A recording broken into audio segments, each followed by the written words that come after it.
terkait dengan perkara atas nama tersangka Pak Budi Gunawan ini juga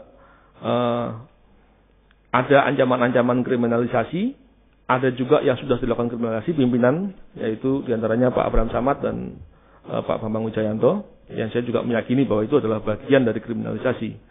Selain itu, penyidik yang menangani perkara atas nama tersangka Pak Budi Gunawan juga diancam akan ditersangkakan. Itu disampaikan dan saya kira penyidik-penyidik itu memahami, mengetahui fakta-fakta itu. Selain itu, ancaman fisik.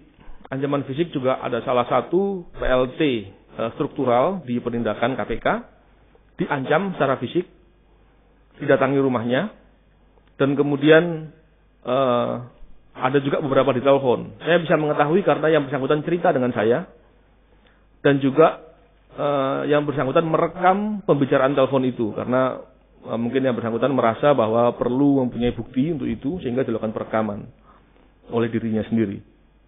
Pada masa kepemimpinan Bibit dan Chandra, Pak Bibit dan Chandra, apakah saudara saksi keberatan menyebutkan, tadi katanya memiliki bukti, saksi, apakah ada keberatan etik atau yang lain untuk menyebutkan di persidangan yang mulia ini mengenai saksi-saksi, ancaman-ancaman yang dialami oleh teman-teman ketika masa itu, kriminalisasi terhadap Bibit dan Chandra?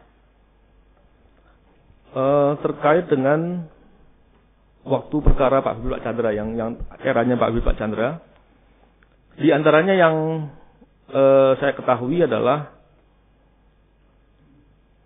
ada suatu keadaan di mana saat itu pernah ada penyelidikan dilakukan di daerah Jawa Timur, dan waktu itu ada ancaman yang disampaikan. Cuman fakta soal itu saya tidak mendengar langsung, saya hanya mendapat penjelasan dari rekan yang saat itu melakukan tugas di wilayah Jawa Timur. Di antaranya itu, selain itu memang karena perkara itu sudah penyelidikan dan KPK mempunyai kewenangan untuk melakukan penyadapan dalam proses penyelidikan, ada beberapa rekaman-rekaman tentunya yang bisa menjelaskan soal itu. Apabila kami ingin mendapatkan rekaman tersebut, kepada siapakah persidangan ini harus meminta? Apakah bisa melalui saudara atau harus lewat pimpinan? Segala hal di KPK tentu harus melalui pimpinan.